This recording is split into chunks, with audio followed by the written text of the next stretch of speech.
नमस्कार मित्रांनो, तर तुम्ही पाहत आहात द पिलर लोकशाहीचा चौथा स्तंभ। महाराष्ट्राच्या राजकारणात मोठी घडामोड, अजित पवार यांची भाजपमधून तातडीने हकालपट्टी होणार। या बातमीमागचं नेमकं सत्य काय आहे हे आपण सविस्तर पाहणार आहोत। मित्रांनो, व्हिडिओ पूर्ण पहा आणि लाईक, शेअर आणि कमेंट सबस्क्राइब करायला विसरू नका। अजित पवार यांनी 2 जुलै 2023 रोजी राष्ट्रवादी काँग्रेस तोडून भाजप सोबत सत्ता स्थापन केली, पण आता भाजप आणि अजित पवार गटामध्ये मोठा तणाव निर्माण झाल्याची चर्चा रंगत आहे। अजित पवार यांना बाहेर करण्यामागची कारणे: शरद पवार यांच्या गटाला पाठिंबा देणाऱ्या काही आमदारांवर अजित पवार नियंत्रण ठेवू शकले नाही।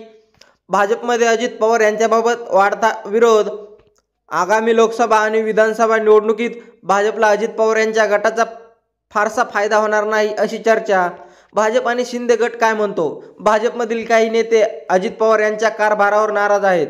मुख्यमंत्री एकनाथ शिंदे यांच्या गटालाही अजित पवार यांची अस्वस्थता जाणवत आहे।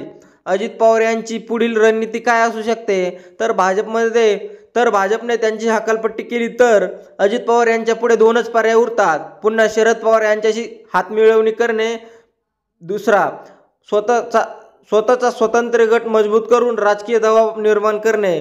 तर मित्रांनो, अजित पवार यांची भाजपमधून हकालपट्टी होईल का, की ते अजूनही महायुतीत टिकतील? तुमचं मत कमेंटमध्ये जरूर कळवा। आणि हो, अशाच महत्त्वाच्या राजकीय अपडेटसाठी द पिलर लोकशाहीचा चौथा स्तंभ या चॅनलला लाईक, शेअर आणि सबस्क्राईब करायला विसरू नका। धन्यवाद। जय हिंद, जय महाराष्ट्र।